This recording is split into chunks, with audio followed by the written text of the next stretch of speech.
23.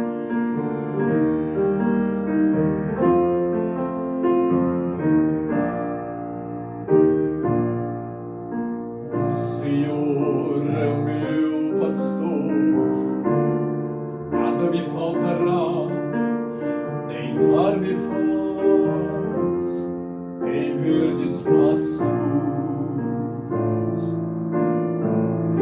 leva-me mansamente às águas tranquilas, refrigera minha alma,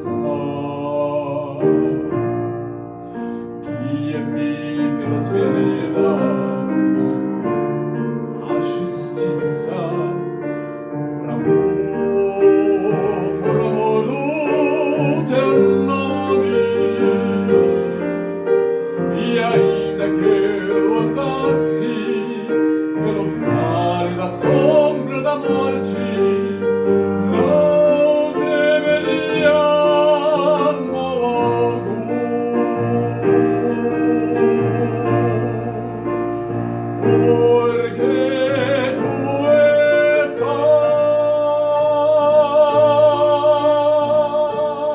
estás comigo. Tua vara e o teu cajado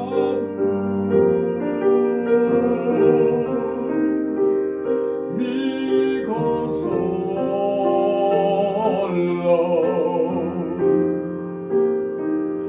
me consolam.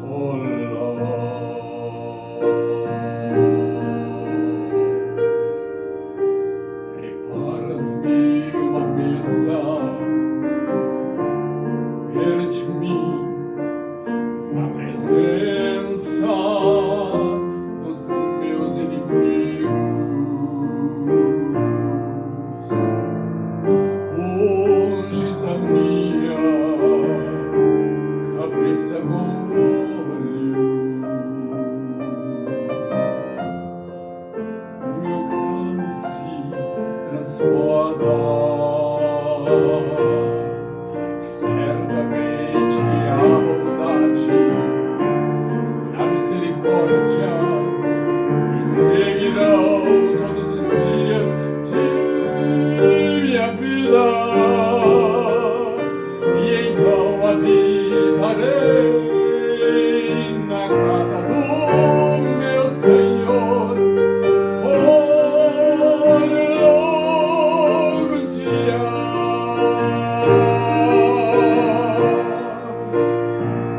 porque tu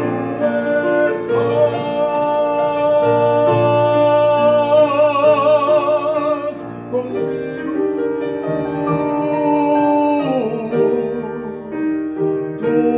Tua vara e o teu cajado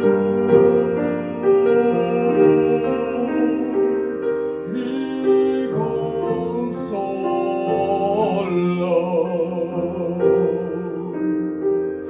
me consolam.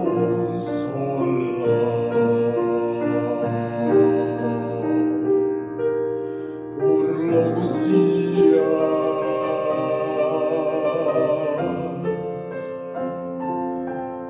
me consolam,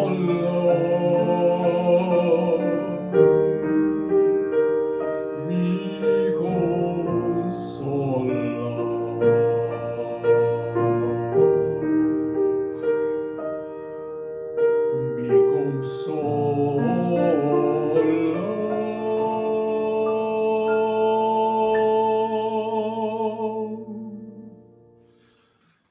Graça e paz, irmãos.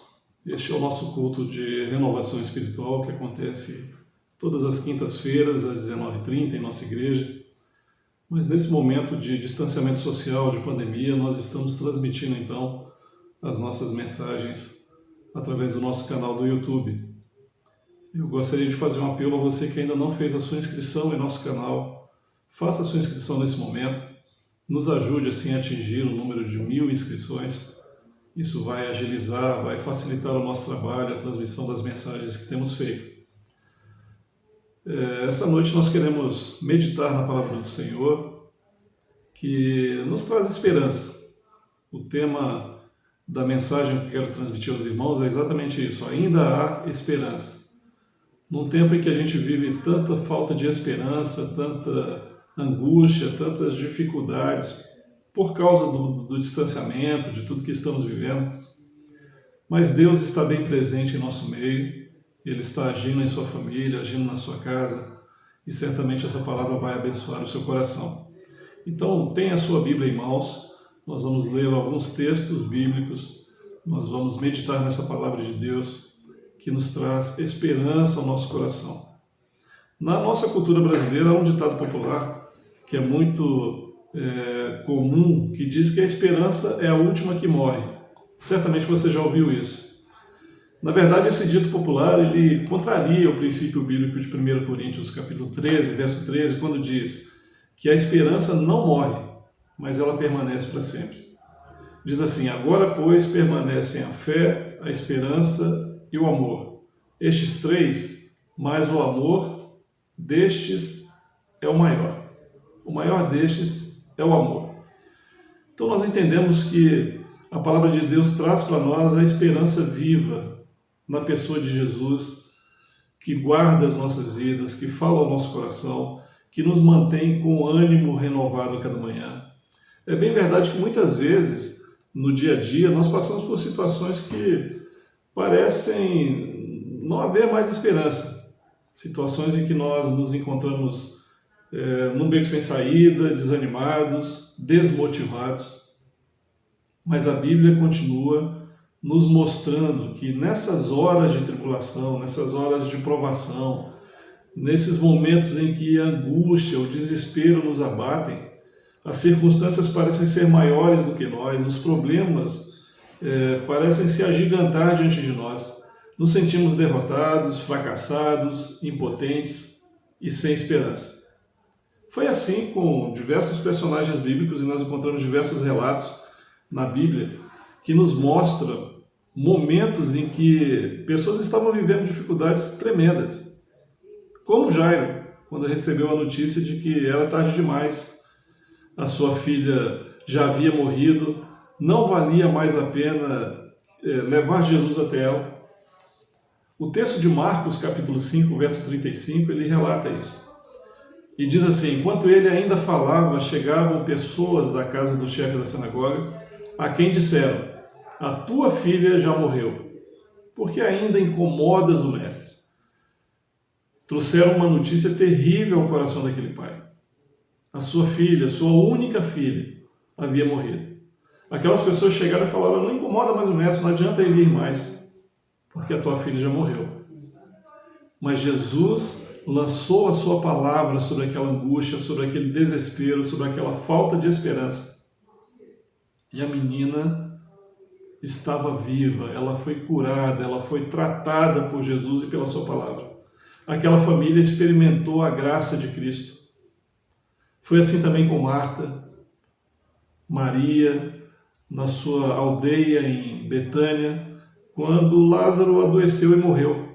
4 dias se passaram antes que Jesus chegasse àquele lugar, chegasse até Betânia. O texto de João, capítulo 11, verso 17, diz que chegando, pois, Jesus, encontrou já com 4 dias de sepultura. Lázaro havia morrido.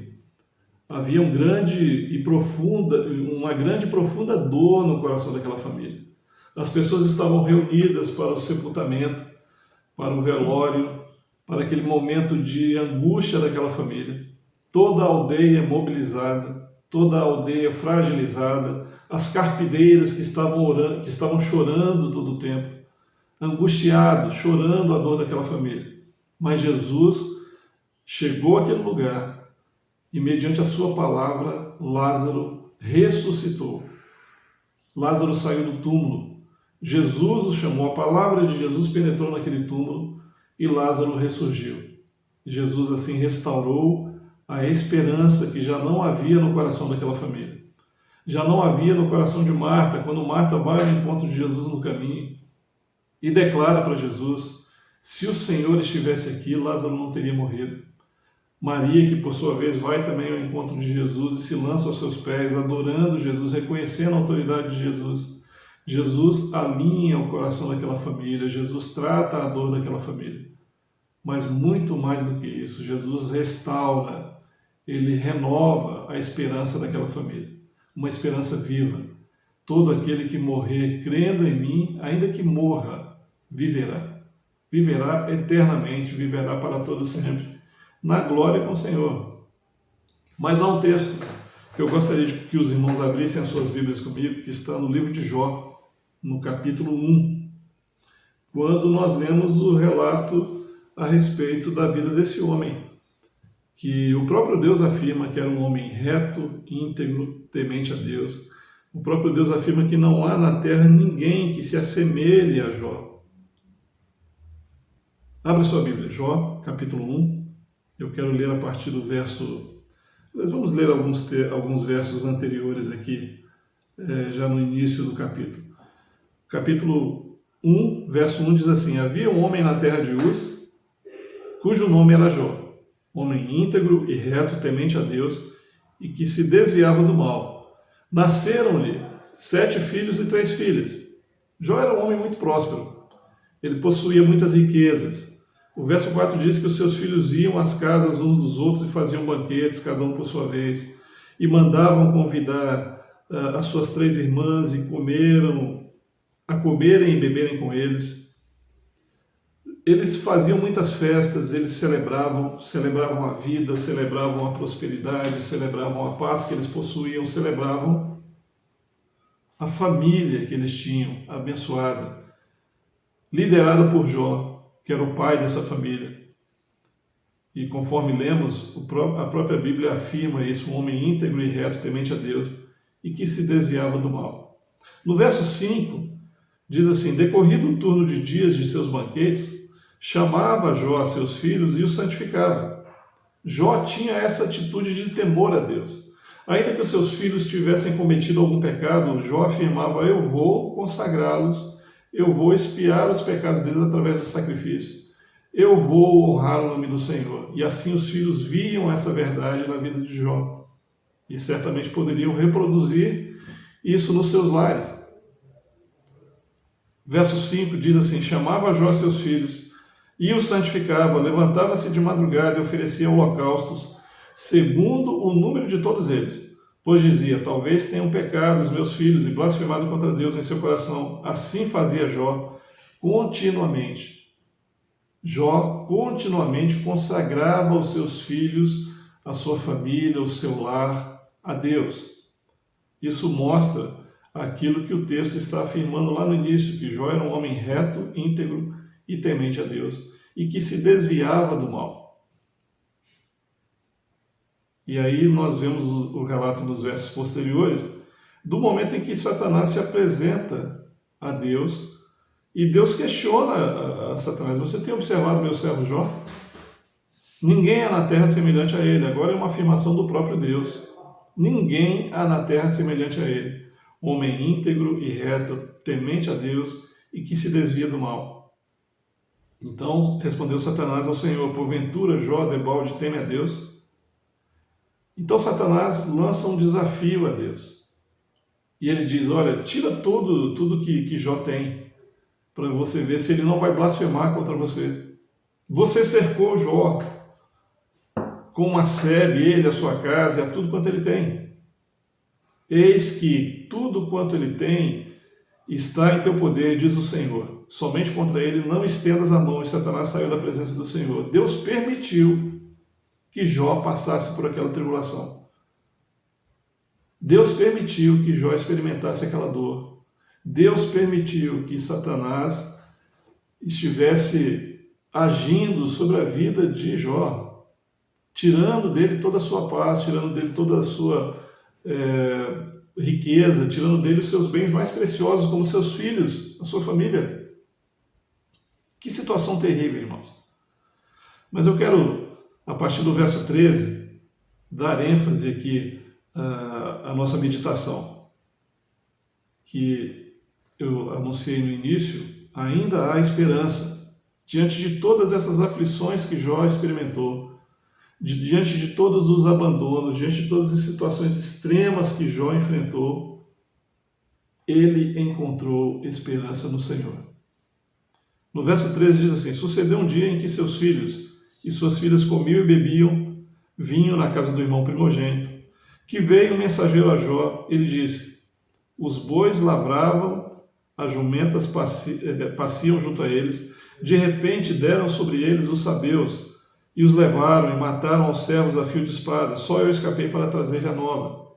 Jó acabava de perder os seus servos. Falava este ainda quando veio outro e disse: fogo de Deus caiu do céu e queimou as ovelhas e os servos e os consumiu. Só eu escapei para trazer-te a nova. Mais uma triste notícia.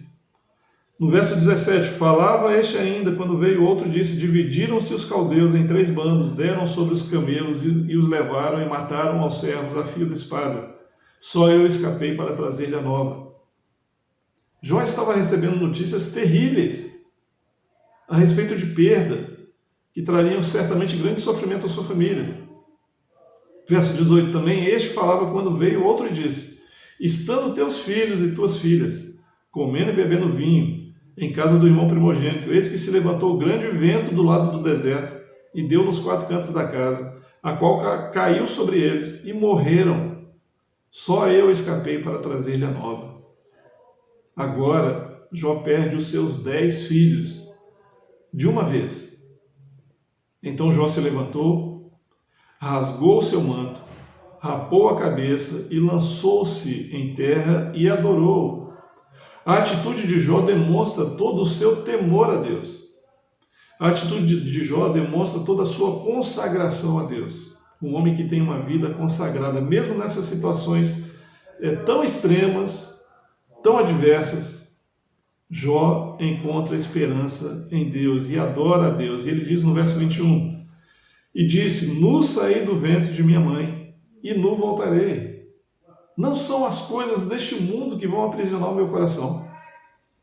O Senhor o deu e o Senhor o tomou. Bendito seja o nome do Senhor. Em tudo isto, Jó não pecou, nem atribuiu a Deus falta alguma. Em todas essas coisas, irmãos, Jó não pecou, nem atribuiu a Deus falta alguma.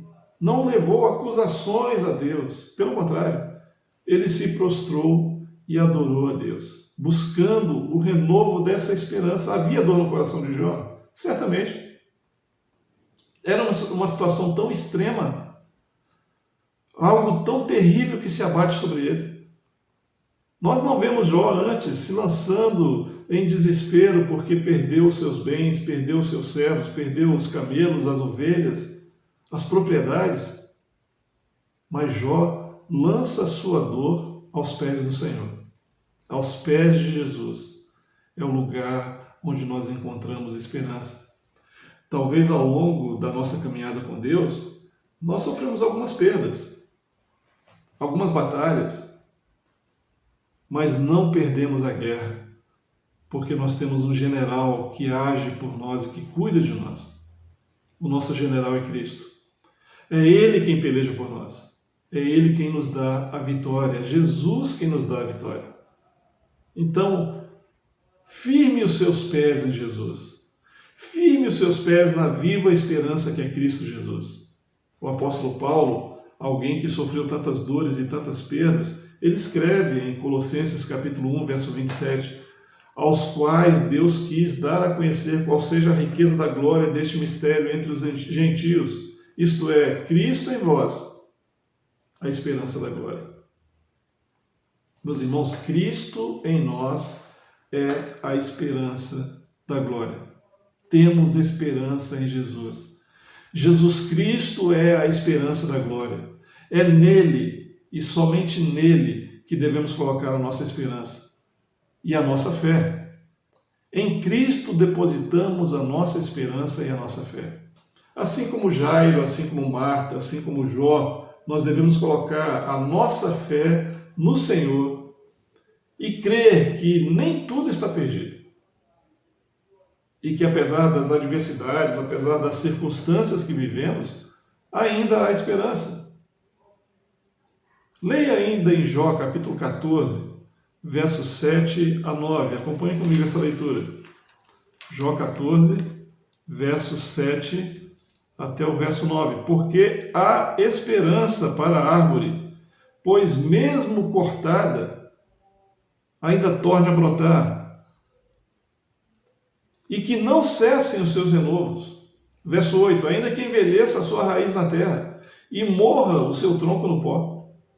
Contudo, ao cheiro das águas, brotará, e lançará ramos como uma planta nova.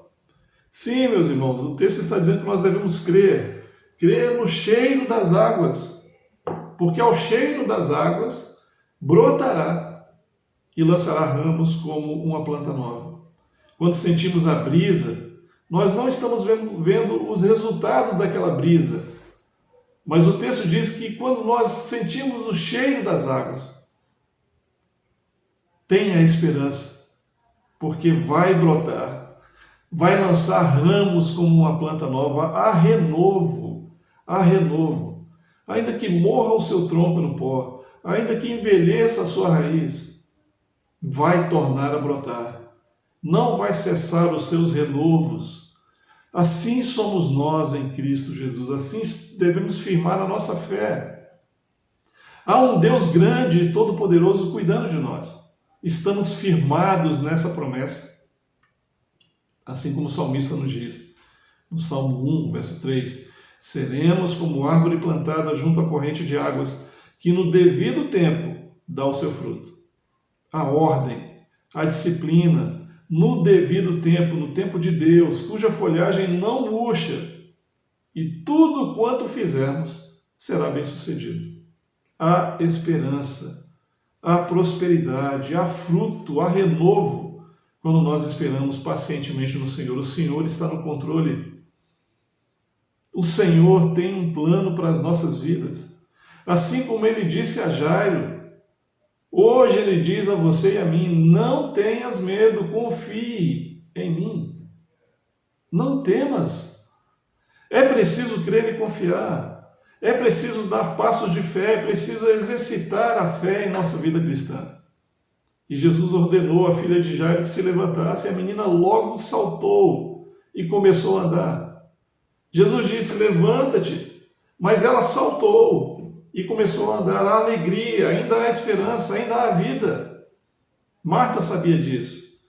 Quando disse, Senhor, se estivesses aqui, o meu irmão não teria morrido. Mas eu sei, é a afirmação de Marta, que mesmo agora não é tarde demais, pois tudo que pedires a Deus, Ele te dará.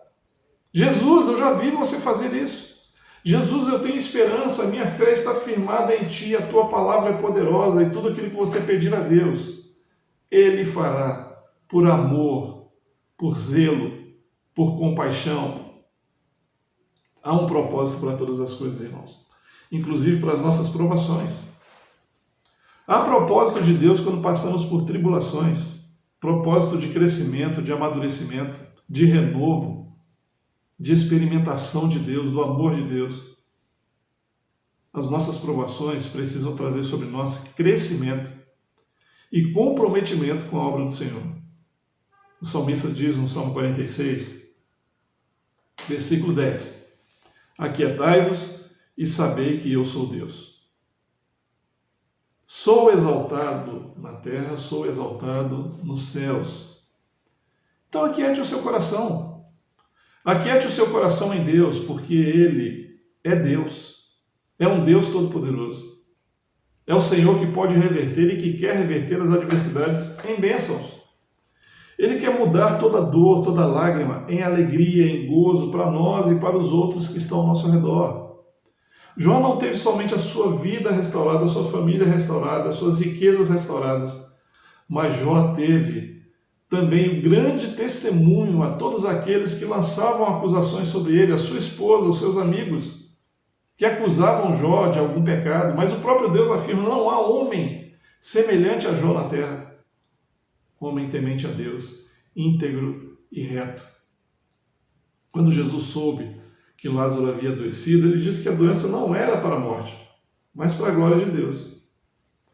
Aquela tribulação que aquela família estava vivendo era para que o nome do Senhor fosse glorificado, e o próprio Jesus afirma isso aos seus discípulos. Ele, o Filho de Deus, receberia a glória como resultado daquela enfermidade.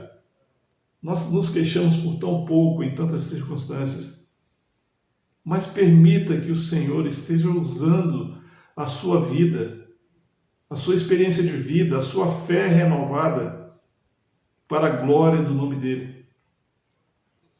Jesus ressuscitou Lázaro e muitos judeus que ali estavam presenciaram esse milagre e por isso creram nele. A Bíblia diz que os sacerdotes posteriormente planejaram matar Lázaro porque o testemunho de Lázaro estava alcançando muitos judeus.